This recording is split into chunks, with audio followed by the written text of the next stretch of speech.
Good. So thank you for coming. We're very happy today to have Peter Fehr from University of Turin, emeritus professor now, who will tell us today about a very surprising connection between supergravity-inspired differential geometry and Cartan neural networks. So the title of the talk is From Geometric Thermodynamics, Information Geometry and Cartan neural networks. Supergravity legacy to machine learning. Please. Well, it tries to condense in the title the spirit of the seminar, and the picture is also a sort of graphical summary of the title. I'm very happy to be here and to be able to tell you about these new ideas. I was here in this same institute almost 3 years ago. It was in June of 2023, and it was just after I gave my seminar at that time that was a completely different subject that I started really working on this project. So it's a 3 years project that now is hopefully becoming mature. So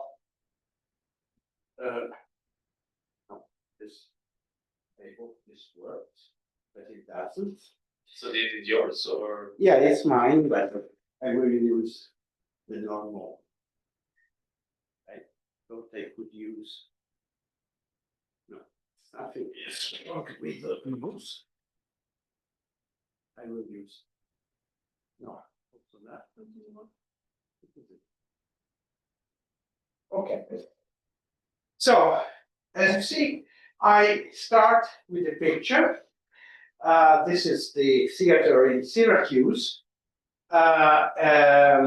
which is a pretext for presenting two ancient columns, on top of which there is a description of what the column means.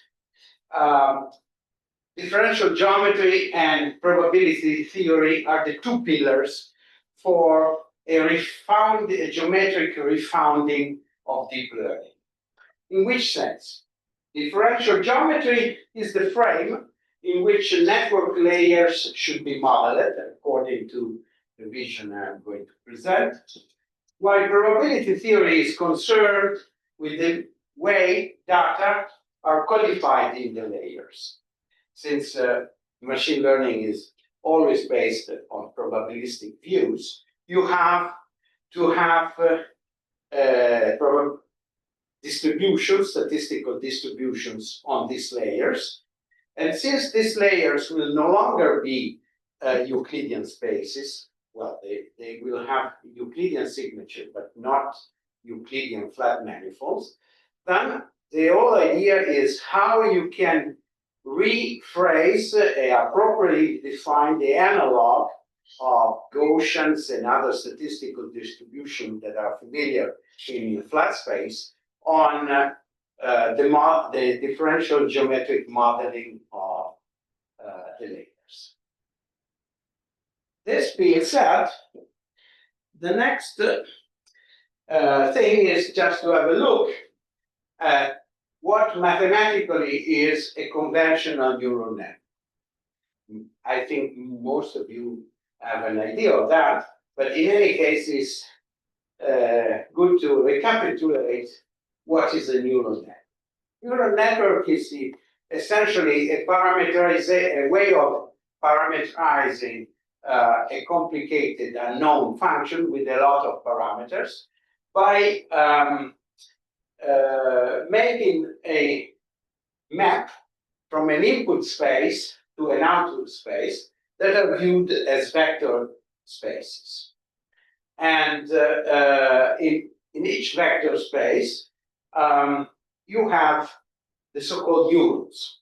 Now, I was reading just on the plane, I bought in Milan before coming here, an interesting book entitled A Brief History of Intelligence, written by an author by name MaxPlanck, who is an expert in neural networks. And it's a very interesting book. It tells about the development of intelligence in the evolution of biological systems, biological beings. But it comes at the point saying, what is a neuron is a question that is answered in many different ways, depending with whom you speak. If you speak with a neurophysiologist, you have a definition. If you speak with a machine learner, it tells you that neuron is a unitary computational entity, and so on and so forth. It gives a certain number of definitions. I have my own definition, and it's very simple. A neuron is simply a basis vector of the vector space in the views of conventional neural networks. Sorry, may I ask a question? Sorry? May I ask a question already? Am I audible? Yes. Okay, so you said, maybe I missed this part. You said something that I should think of this not as Euclidean manifold, but having some sort of Euclidean metric. Can you rephrase that? Can you repeat that again, please? Sorry, I didn't get the question. You mentioned something about something being Euclidean, but not exactly Euclidean. No, Lost. not be a Euclidean. Signature will be Euclidean, Okay, but it will not be a vector space. It will be a manifold. I But see. this Okay. is what I'm going to talk about in the next. Now I'm simply introducing this by recalling what is the basic structure of a conventional nowadays existing neuron. And may I ask in this context, what does an affine map mean? Sorry? What is an affine map in this context? An affine map is just a linear transformation followed by a translation. Followed by translation. Translation, I yes. see. Okay.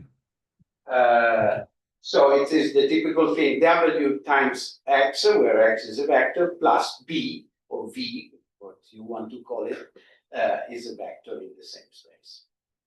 So you do an affine transformation, and then what you do is that, now you see it there, you have a map from vector space n-1 to vector space Vn.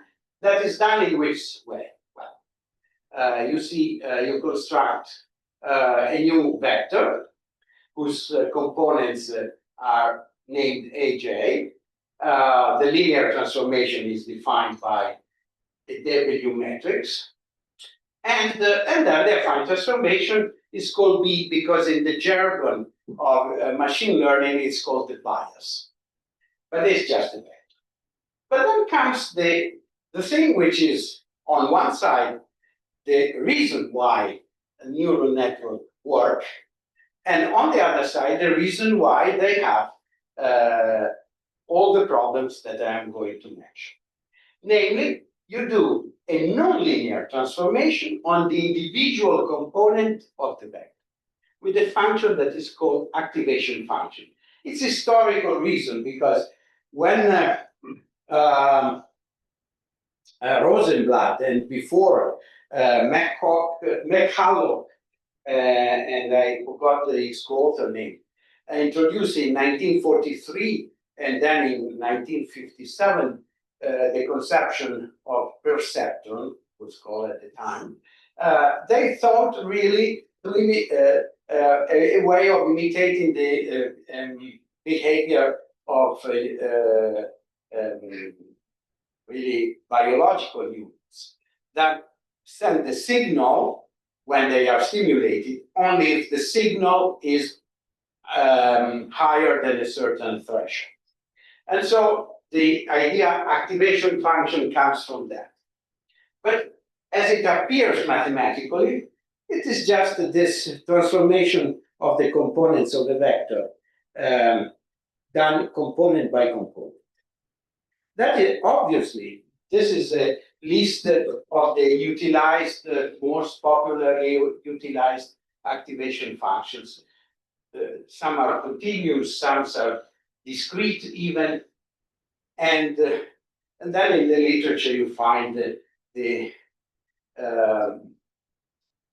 properties of networks that depend on the use of one of these or some others. Typically, however, this thing is, from the point of view of mathematics, a heresy. Because if you think that the two objects are vector spaces, then everything should be covariant. You should be able to change the basis of your vectors. But with this recipe, it is impossible. What is the map in a given fixed basis will not be the same map if you make a transformation. So this is where I started thinking how you can take the idea of neural networks, but namely having transformations from one layer to the other with parameters. By the way, what is called the learning procedure is determining by a regression mechanism these parameters, the W's and the bias, and the W's are called like this because they are popularly called the weights.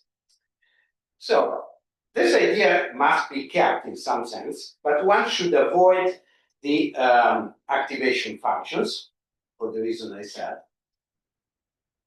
Nevertheless, there should be the nonlinearity because if you don't have nonlinearity, nothing will happen. All the matrices and biases can be collapsed in a single one by matrix multiplication. So the alternative is what in my work with my co-authors decided to name Cartan neural networks. And by the way, by this time, it is something that has been accepted. It is considered the name that is used. So I can ask another question. Sure. In the previous slide. Yes, in the previous slide, yes. In the previous slide, sorry, I need to see the equation, I think.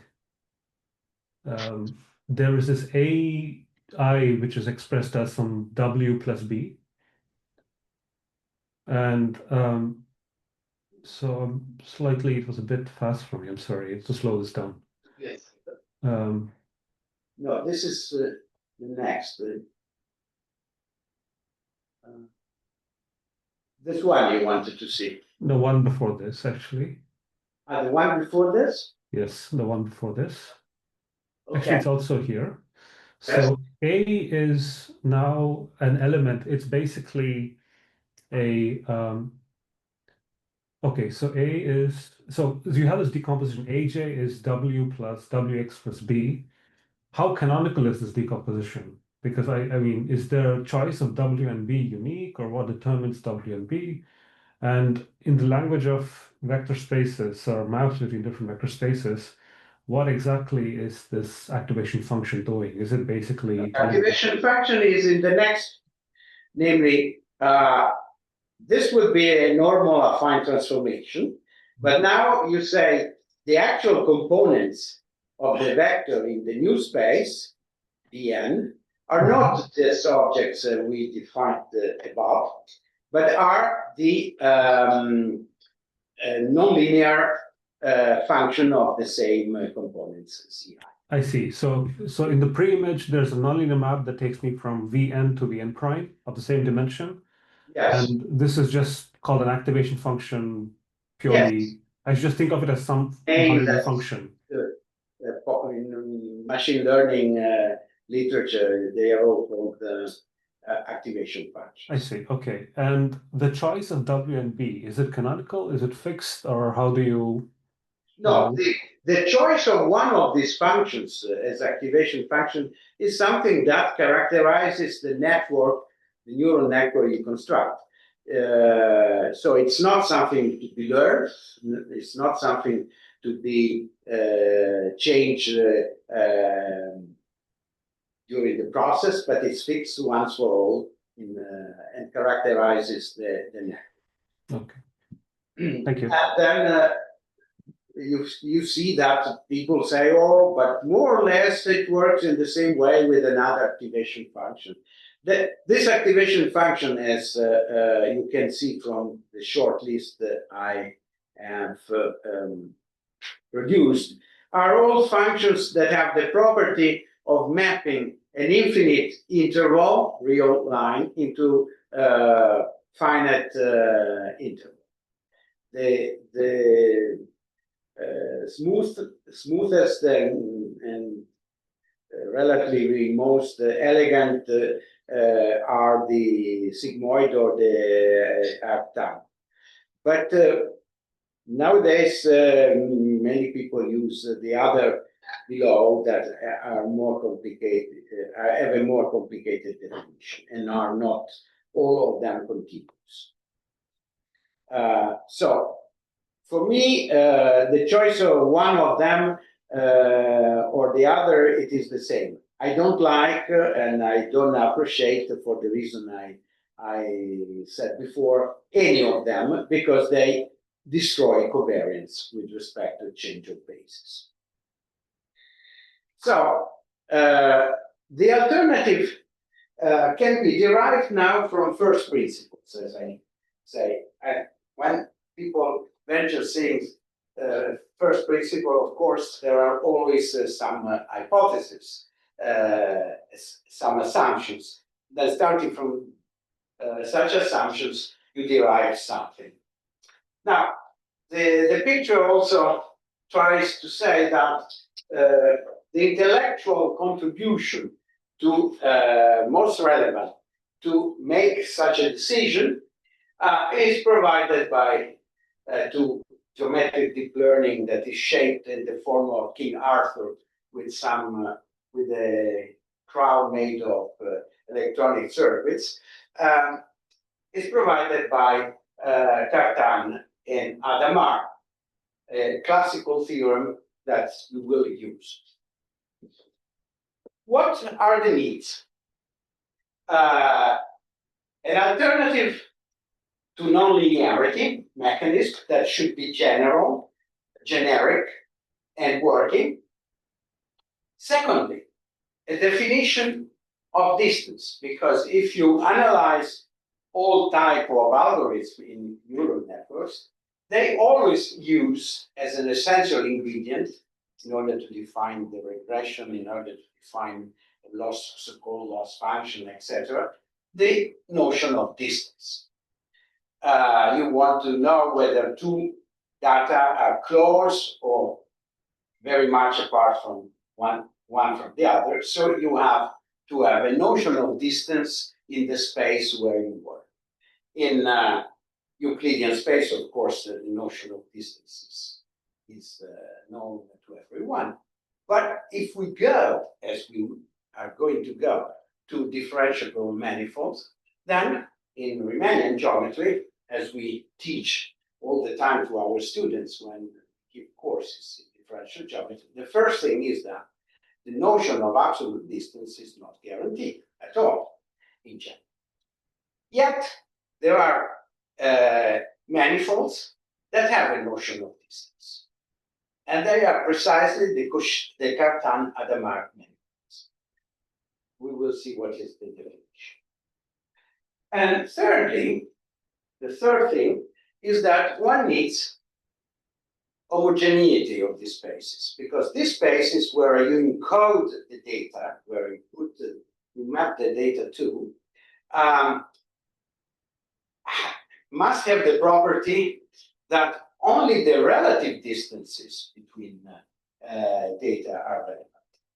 Cannot be privileged points that are different from the others, because otherwise you have an a priori bias, and you cannot really analyze the relative relation between them. So the space should be a homogeneous manifold, should have distance, and there should be a way of reproducing a nonlinearity. Can you take boundaries? Sorry? Can you take boundaries?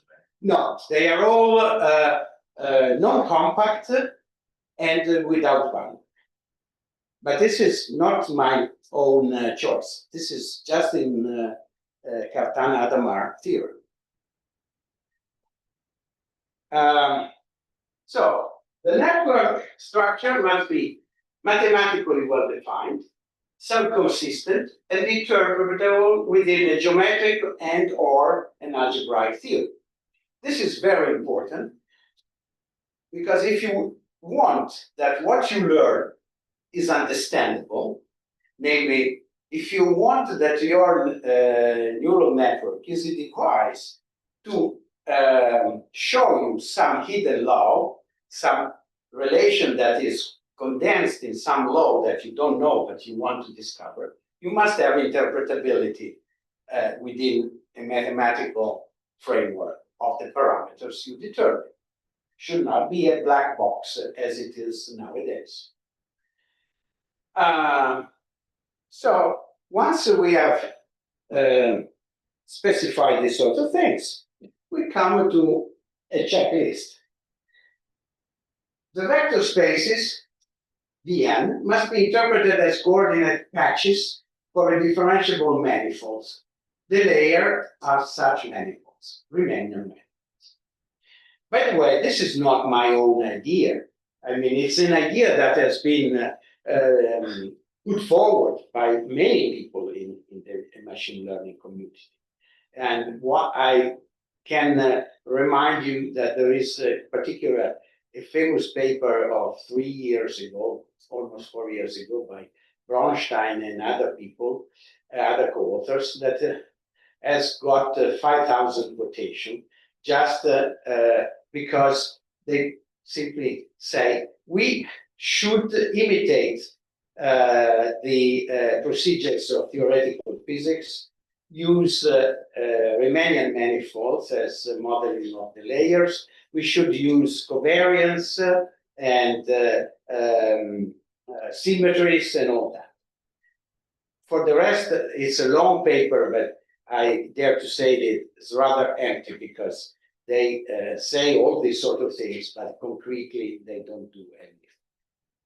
So here we will try to stay concrete. The maps from one layer to the next must be smooth maps between manifolds. The only way to obtain a nonlinear smooth map between manifolds from the linear map between vector spaces, if we want to catch the basic idea of neural networks, is provided generically by the relation between Lie groups and their Lie algebras. Because an homomorphism between two Lie groups is related to a homomorphism between their corresponding Lie algebras. And that homomorphism between Lie algebras, since Lie algebras are vector spaces, is indeed a linear map. So the manifolds are group manifolds? Or? That is the important thing, that the manifold we will select as Riemannian manifolds are not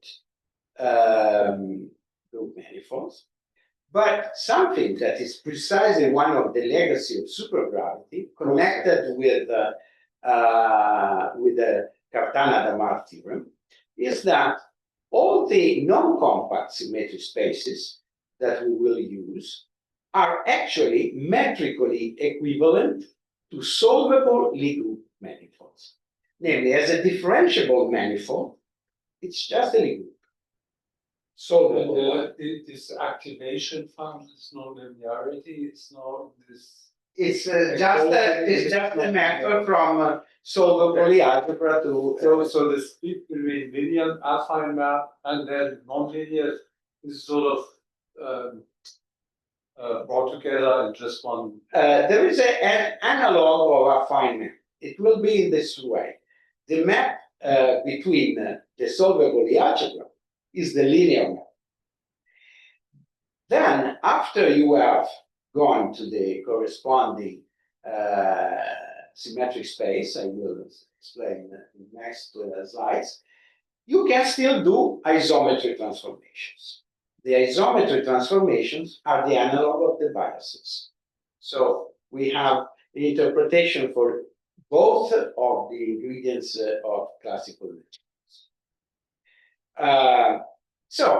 The nonlinear map that substitutes the activation function has to be the conceptually unique, but realized in different ways, of course, depending on the coordinate you use, exponential map from the Lie algebra to the corresponding.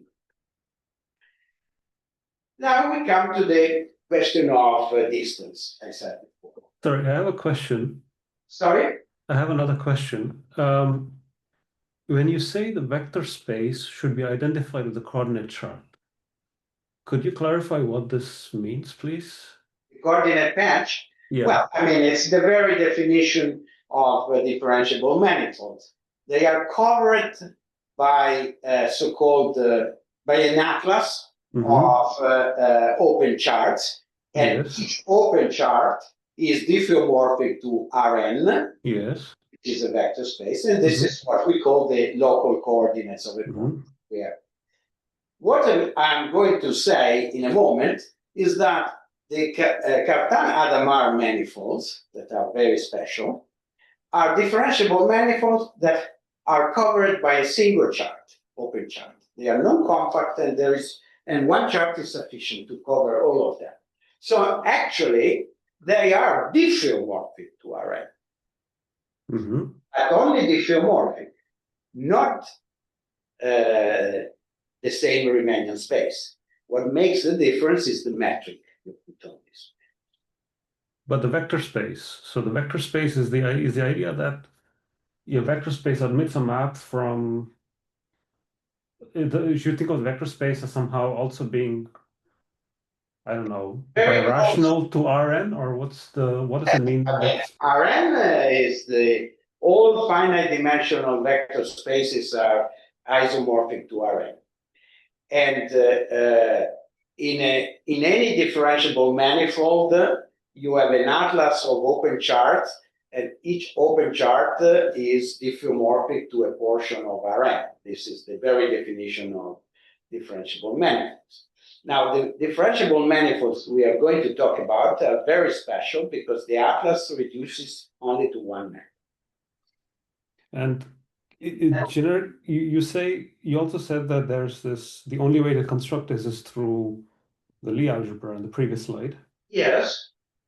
I mean, generically, to me, it seems like you use the word only, but I can have any analog of an exponential map, which is just a map from the multiplicative group, the additive group of any multiplicative group to any additive group.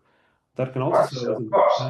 You might do other maps, but the linear map that we are going to consider as viable are the homomorphisms between solvable algebras, because otherwise you lose all what you wanted to catch, namely covariance with respect to symmetry transformations. But if you are patient, just a moment, you will see that this is not fantasy, but this comes from a logical argument, starting from the very definition of the very hypothesis we have used to start the game, namely distance, nonlinear map due to mechanism, Lie algebra, Lie group, and finally homogeneity of the map. Let's look at what the fundamental theorem tells us about these three requests together.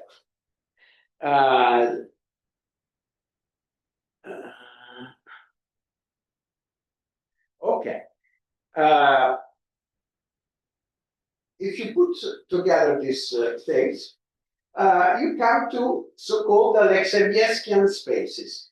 Alexeyevsky, who is a Russian mathematician that worked, by the way, for a long time in Germany, has worked a lot with the supergravity theorists, in particular with Van Proyen, but also with others.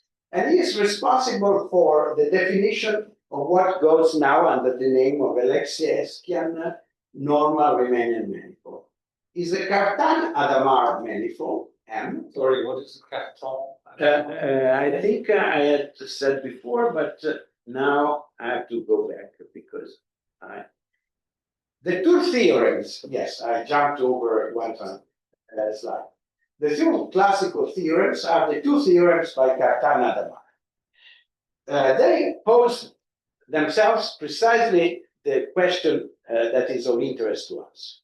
What are the manifolds that admit a distance?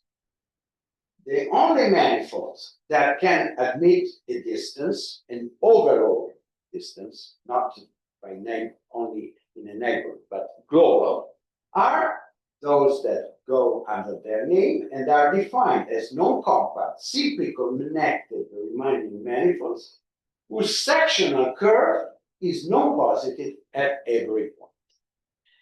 Positivity of the curvature is what usually forbids the existence of a distance. And it is clear if you think of our planet. The distance between two cities is undefined because you have at least two geodesics that go through the same 2 points, one longer and one shorter. But this is the typical thing that happens when curvature is positive. If curvature is negative, and for overall non-hyperbolic nature, namely non-positivity of the curvature, necessarily the space is non-compact. And the example is the hyperboloid. On an hyperboloid, there is only one geodesic that joins any 2 points, and its length is the distance. And why can't you take just the minimum geodesic distance? No, because that is not generic. On the sphere, you might do that, but you run in any case in a problem, because if the two geodesics are of equal distance, which is the true geodesic, Distance would be the same. well, the distance would be the same, but it's not based on a unique curve that you can manipulate. But the sphere is very particular. In general, it is not like that. So, if you take seriously Cartan-Hadamard theorem, the only connected smooth manifolds with that property are those that have non-positive curvature at every sectional curvature at every point. But then comes the second shot, Cartan-Hadamard. Every Cartan-Hadamard manifold or dimension D is diffeomorphic to the RT. So there is just one chart, open chart, that covers the entire manifold. And this is very good for what we want to do. Now, the supergravity legacy is what I was telling you after. Namely, it comes to the notion of Alexeyevskian normal Riemannian manifold because we want homogeneity. So the homogeneity now is encoded precisely in the definition of Alexeyevsky. You say that a normal Riemannian manifold that is homogeneous under the action, the free transitive action of a solvable group. That means that the manifold is essentially the solvable group, and the metric, the Riemannian metric, is obtained by defining on the Lie algebra a non-degenerate quadratic form, and then taking it everywhere by the action of the solvable group. So this is what we'll say, Alexeyevskian, and then we have the main Sugra legacy. All the non-compact symmetric spaces in Cartan classification, except for one class, the class of SU n comma 1 divided by SUN cross U1. Only those do not fill in the scheme. All the others, for all the other Lie algebras, simple Lie algebras, where U is one non-compact section, real section of the complex Lie algebra, either of type B, D, or exceptional, and H is the maximal compact subgroup of that group, then all these manifolds are Alexandrian manifolds. Namely, they are as differentiable manifolds exactly equivalent to an appropriate solvable group. That is one of the subgroups of U. And the metric of the symmetric space is induced by an appropriate quadratic form of the corresponding solvable layers. So this is, and now I want to be a little bit quick because I'm interested in telling you about the second pillar, namely thermodynamics. But I have to tell you how this covariancy of the network is realized. So we have to look at what happens with the map from one symmetric space, U over I, UI over HI, to the next one in the layer, that is UI plus 1 over HI plus 1. I will skip details and we'll talk particularly about one class that we have particularly studied. These are non-compact Grassmannian manifolds, the SOR, R plus Q over SOR times SOR. In these cases, the solvable group can always be determined using a particular convenient basis. And all the and you can find, therefore, just because of this equivalence, a coset representative. I mean, that is made of an upper triangular matrix corresponding to an element of the solvable group. Since every element of the solvable group is a point on the manifold, you can use this particular kind of element. And altogether, you can make something that is independent from a compensator by taking L times L transpose. Now, L times L transpose is a way of parameterizing the manifold, the symmetric manifold. And if you want to find the corresponding L matrix, here there is a very well-known algorithm that is known, I think, by everyone working in machine learning, but also in other contexts. It's called the Cholesky-Brout algorithm. It's an iterative algorithm that finite steps that extracts from any symmetric matrix the upper triangular or lower triangular, this is a convection matrix, such that the symmetric M is L times L transpose. It's an invertible operation, of course. This is the main point. Here is defined the steps of Cholesky. L is upper triangular. The L is upper triangular. The L is upper triangular, and so going from upper triangular to symmetric is simple. You take L times L transpose. But if I give you a non-degenerate M, you can extract the corresponding L. So this is these are also technical details I do not want to insist too much on.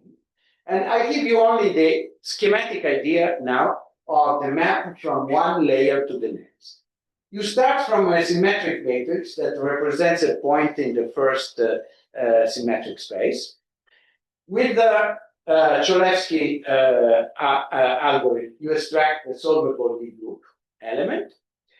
Then with what I call sigma -1, which is a logarithmic map, you go to the Lie algebra, you take, and this is also always finite, because being upper triangular, the extraction of the Lie algebra is a finite step,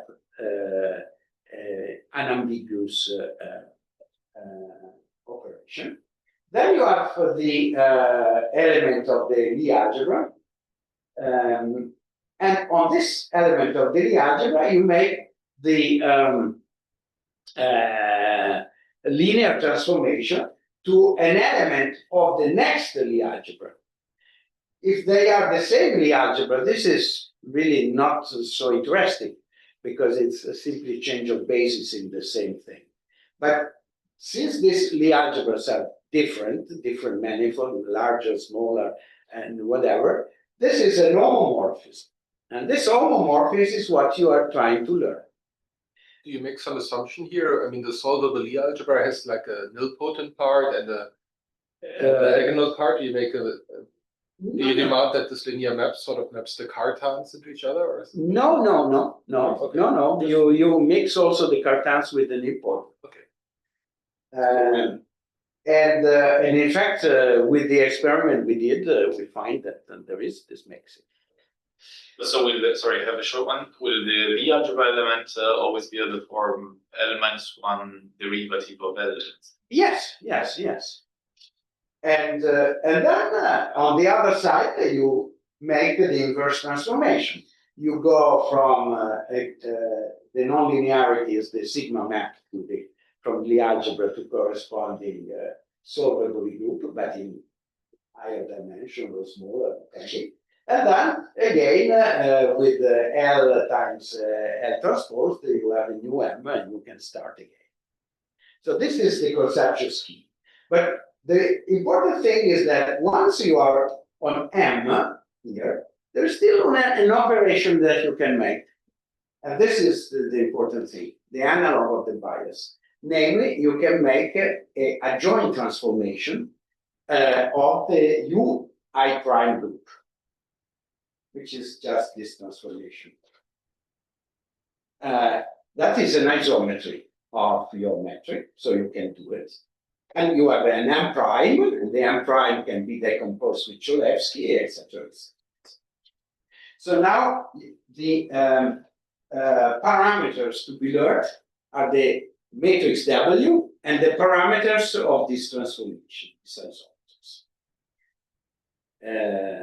With the hyperboloids, we did it explicitly, and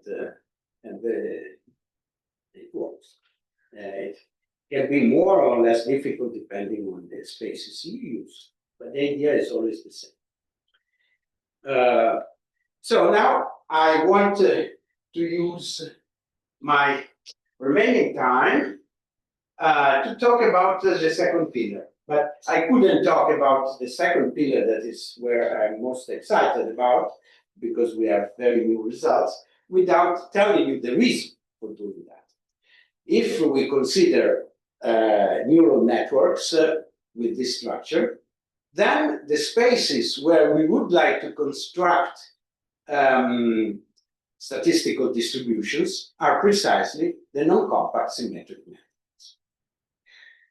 And this leads to the so-called Suryo thermodynamics that it was a vague idea of Suryo, and that we have made concrete and computation in the last half a year.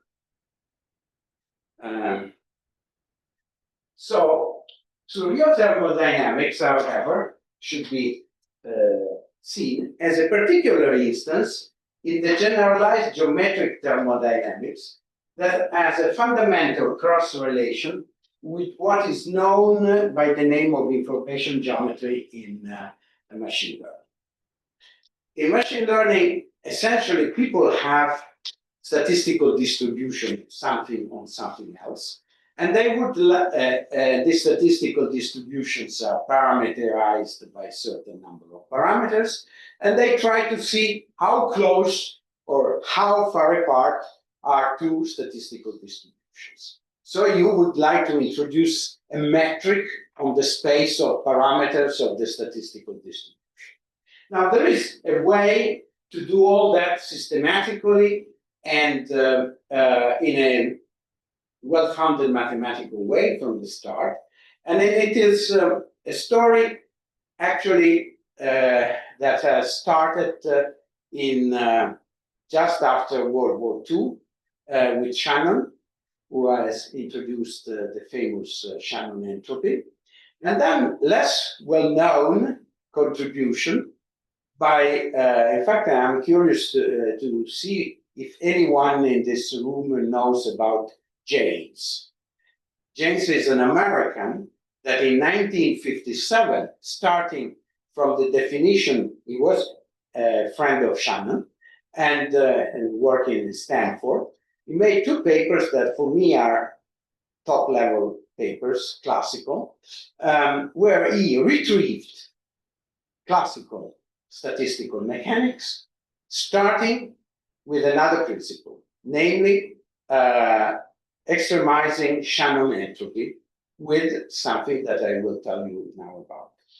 That is where starts the story of geometric thermodynamics. So the general idea, as I said, is you have some distributions, some Gaussians, for instance, in some space, and they are parameterized by something, and you would like, by some parameters, you would like to know if they are close, similar, or far apart from each other. So the conceptual way is that you have two spaces. One space that I call omega, conforming to the notation of theory of probability, like Sinai, Karagoff, and all these people, that is called the space of events. The space of events, in our case, will be the symmetric space, the U over H. And I have another space that I call omega, inverted, more in tech. That is the space, the thermodynamical space, the space of parameters of these distributions. So one is macroscopic, the other is microscopic in this way of thinking. I think I jumped through. No, I have not. Okay, in probability, in machine learning, people talk about the Fisher matrix, which is defined in the following way. You have the space of events. Lambda is set of parameters that characterizes a probability distribution, namely a map from the space of events to the interval 0, 1. And of course, this must be normalized to 1. Now, the Fisher matrix is defined in machine learning literature as the expectation value of the derivative of the logarithm of this probability distribution. In other words, by expectation value, of course, you mean the derivative of log of P and Q integrated with P, Q, and lambda. That is what gives you the expectation value. Now, this definition that is used in many instances in machine learning has a property. The property is that if your probability distribution is of Gibbs type, namely it is the exponential of some kind of functions, x of q. You can have various functions, observable functions that you would like to measure with your probability distribution, divided by the normalization, which of course is the integral of the numerator with respect to omega. and this, whatever these observable functions are, then the great idea of James was precisely to show that Gibbs distributions is not something like we learned at school, an idea of Boltzmann that works, but it's something that can be defined uniquely. Namely, and it's very simple calculation in the back of an envelope. If you want to find the distribution, probability distribution, that extremizes the Shannon function with constraints. The constraints are values of the average observables. Then Gibbs distribution is the unique answer. And when Gibbs distribution is the unique answer, then the Fisher matrix is simply what in physics we call the Hessian of the free energy, namely the Hessian of the logarithm of the partition function, whatever it is, which in geometric thermodynamics is called the stochastic Hamiltonian. Now, there is a general relation between thermodynamics, macroscopic probability densities, which is macroscopic, and probabilities densities that are microscopic, and their entropy according with the definition of Shannon. And the thermodynamical equilibrium states is a generalized thermodynamics, and this is not energy or chemical. It can be thermodynamics on data from the stock exchange, for instance, and many other things. The thermodynamical equilibrium states geometrically are Lagrangian sum manifolds in a symplectic geometry. But this symplectic geometry is not the symplectic geometry of the microscopic space, the phase space. It is a symplectic geometry on the parameters, on the macroscopic observables. And we will see how. So the general setup invented by James in 1957 is precisely the one that you see there. You have Shannon entropy that is defined for any probability density. Now I call rho because I had a lot of p's around. I call rho this probability density. So it's defined as the integral of rho times log del rho on the integration measure of this manifold. And if you have a function of Q, its average value is defined obviously in this way. Now, James' idea was, okay, I would like to find that rho that maximizes the Shannon entropy once I fix the values, the average values of these observables. And for that, you use the usual Lagrangian multipliers. You have to introduce the constraints in your function. And this is just the back of an envelope calculation I mentioned before. You immediately find that you have the constraint mentioned there, plus the constraint of normalization, must be a probability, so the norm must be equal to 1. And using that, you find that the probability distribution that maximizes Shannon entropy is precisely, if you like to call it a Boltzmann distribution, I can agree, although it has nothing to do with a priori with energy and etc. It's just defined in that way.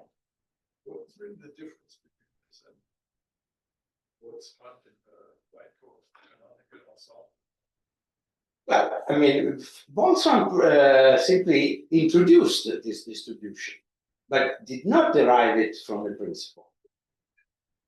Yeah, in fact, but this was the great idea of Shannon and James, that the information entropy coincides up to a sign with the statistical entropy when you apply it to mechanics. But now we can apply it to many different things. It's more general. Much more general. But the formula is. The formula is identical. In fact, it's called Gibbs distribution for that reason. They also get it from an externalization. Yes, the externalization principle. Statistics. Yes, exactly. But James did it in 1957, not claiming any novelty.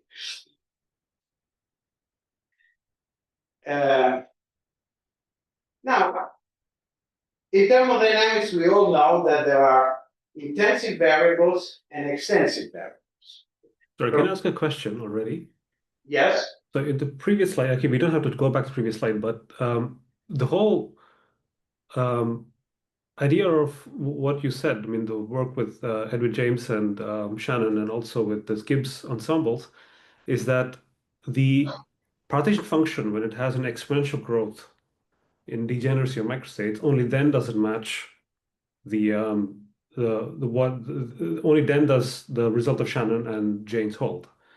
But in principle, you can also have systems where you do not have exponential growth of a partition function. And what happens then? And secondly, how do you geometrize an exponential growth of a partition function in this approach? Well, in fact, what I'm going to tell you in the next 5-10 minutes, if I have still time, is the case where you have to decide what these temperatures, generalized temperatures, are in order to make the integral of the partition function converge. This is the main question. But the objects that enter in the Gibbs distribution are very different from the objects we are familiar with in physics, not energy or things like that. They will be instead algebraically defined. I anticipate what I'm going to say. They will be the moment maps of isometries of the manifold. And that is the non-abelian thermodynamics I was mentioning, because the group we are dealing with is typically non-abelian. So. Sorry, but then my question still stands, I think.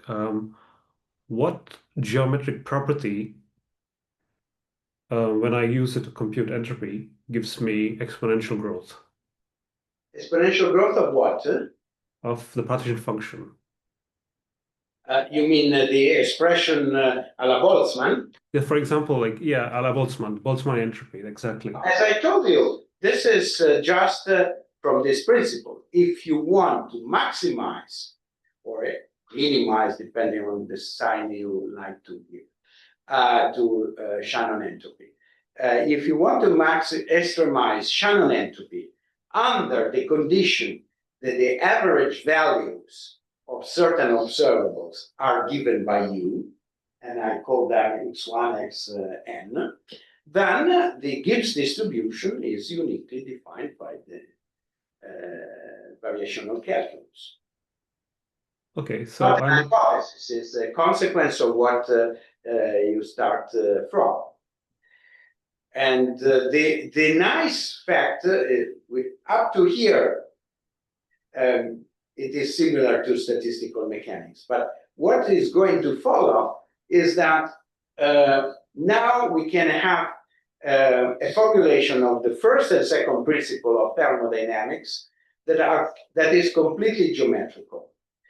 It simply tells you that the variables of thermodynamics that are of two types, the lambdas and the x's, the intensive and the extensive, geometrically clearly distinguished, because lambdas, they are called lambdas for a good reason. They are Lagrangian multipliers of constraints, and x's are the mean values. This manifold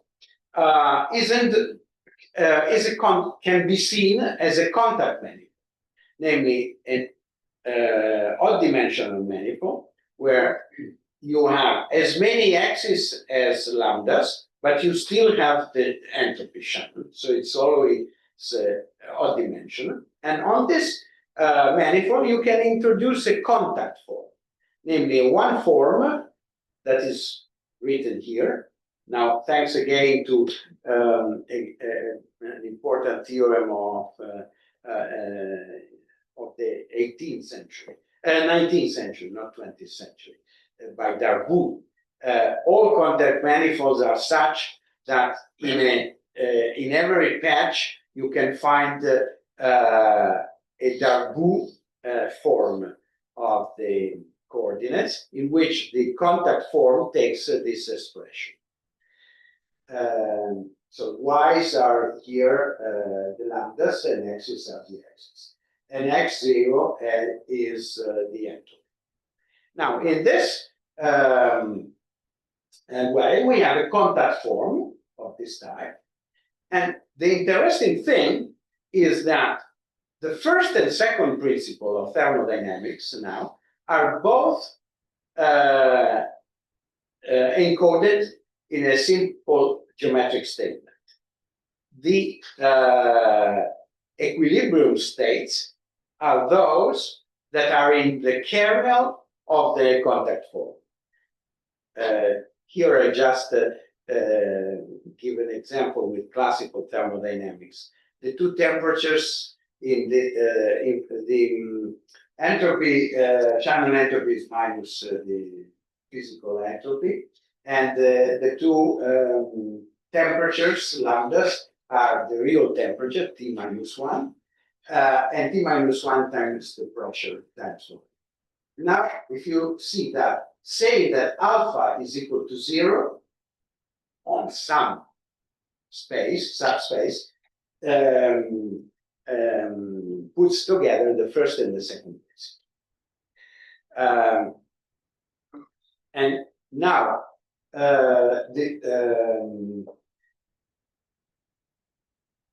thing can be said in a very short and mathematical way. In a contact manifold, the spaces where the subspaces where any tangent vector to that space is in the kernel of the contact form is called a isotropic subspace. And if it is of maximum dimension, then it is called a Legendre subspace.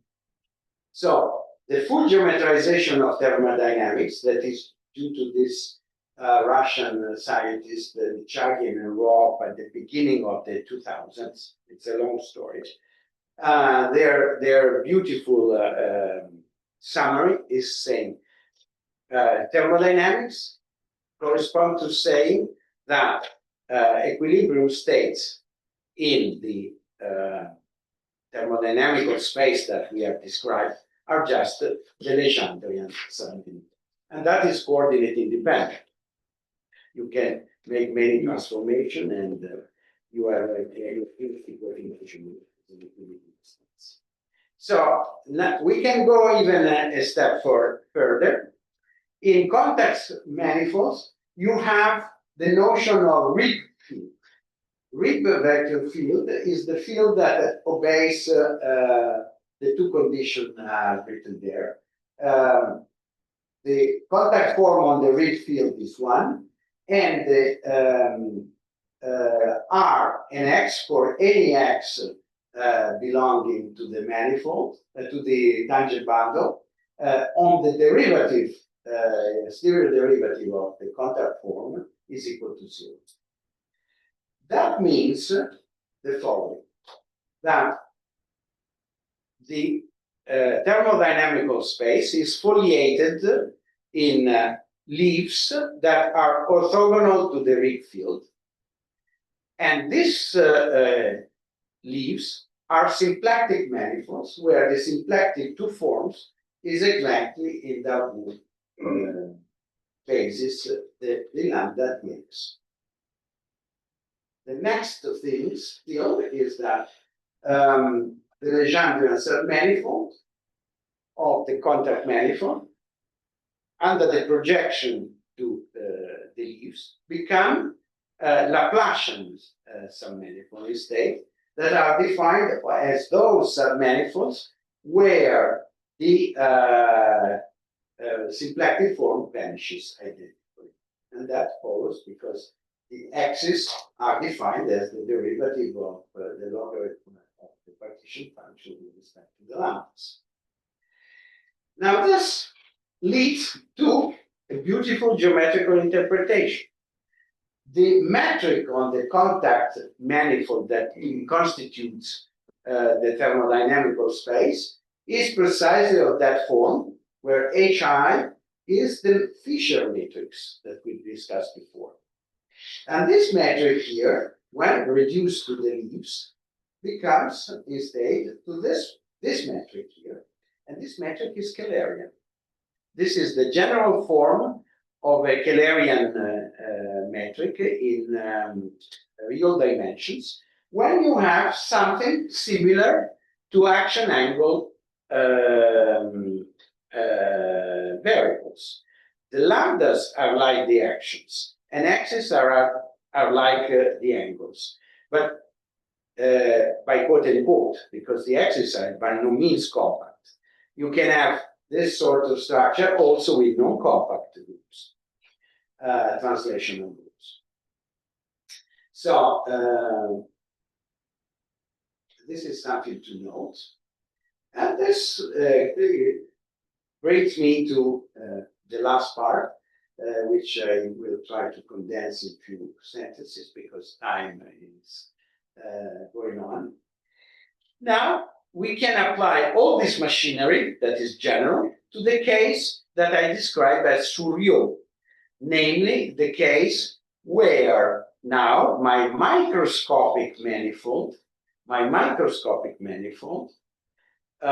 is a layer of the network, therefore is a U over H symmetric space.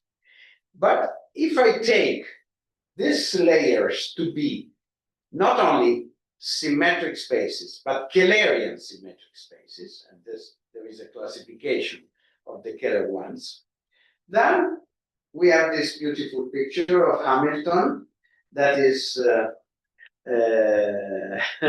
making thermodynamics, because why Hamilton? Because of course omega is like a phase space, where small omega, the symplectic matrix that makes it a symplectic manifold, is the Kähler form.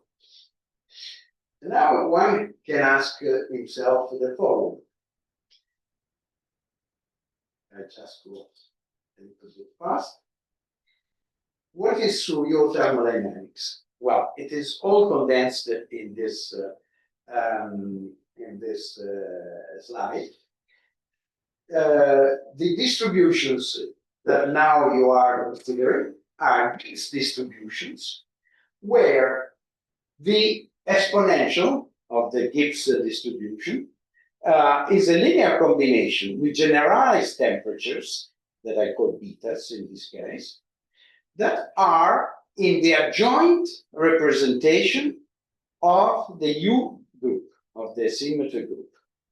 And the P, the Gothic P, are the moment maps that exist because there is a symplectic structure given by the Kähler form of the corresponding generators of the symmetry group. So now we can, this is exactly as we did before. But the problem is that all this makes sense only if you are able to decide what is the set of betas for which the partition function is a convergent integral. And the partition function is defined in that way. You have the Kähler form n times, this is the integration measure. So up to here, other people have come, but no one was able to define. Surreal said the space of temperature is the space of those, let me say like that, betas for which the integral converges, but that was not able to decide what these convergence conditions are in general. what we have done is that we have been able to not only to define this convergence, I will jump to the very last transparency because of the time, but just to give you the flavor of the new results, is that the partition function defined in this way happens to be invariant under U. It's an object that is U invariant.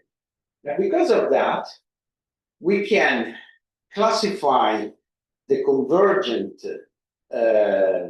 conditions, convergence condition on beta, using precisely a joint transformation, and saying that we can always reduce beta by an adjoint transformation to being in the Cartan-Savage algebra. But there are different adjoint orbits.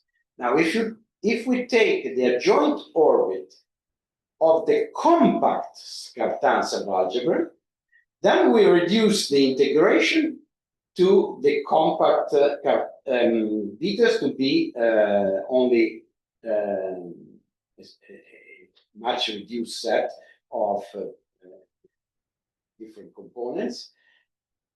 And there, using the theory of complex of integrable systems to find appropriate action angle coordinates, we are able to compute explicitly the partition function. And since this is the pride, I want to show you at least what are the formulae. We have find complete solution for this set of manifolds that, by the way, are very important also in supergravity, because if you add an extra SU1 and U1, these are special Keller manifolds. And one of the special Keller manifolds that are homogeneous. So these are Calabi-Visentini spaces. Here is a picture of Calabi and Visentini. Unfortunately, both passed away. And this is the incredible result we have found. Once reduced to Cartan-Savage algebra, this integral can be exactly calculated, and it has exactly the form I am giving you. It's a closed expression. And in order to see why I'm so much excited, I would like to show you the integral before. For the simplest case, it's you have an exponential of a polynomial in exponential, etc. I tried to do this integral many times, and finally I succeeded, but only in this case with a lot of change of variables. Now, with the theory of abelian structures, you can find the general techniques, and you can calculate this integral for all the manifolds in the tunnels. Not only that, but you also find an extension. Namely, you have not only the betas, but you find new temperatures that you can add associated to the extra extra objects that are polynomial square root of polynomials in the moment max of the isometries that complete the abelian structure. And these extra temperatures are something absolutely unheard of before, and since it's a result of last couple of weeks, we are not able to give you the use and the relevance of this extra distribution, but it looks like they are relevant to understand phase transitions between different distributions. So this is completely new topic of, let's call it, if you like, a non-abelian thermodynamics. On these manifolds that are the layers of neural networks in the way we proceed that. I'm sorry, I've been very fast in order to remain in the time, but I'm happy to answer all your questions.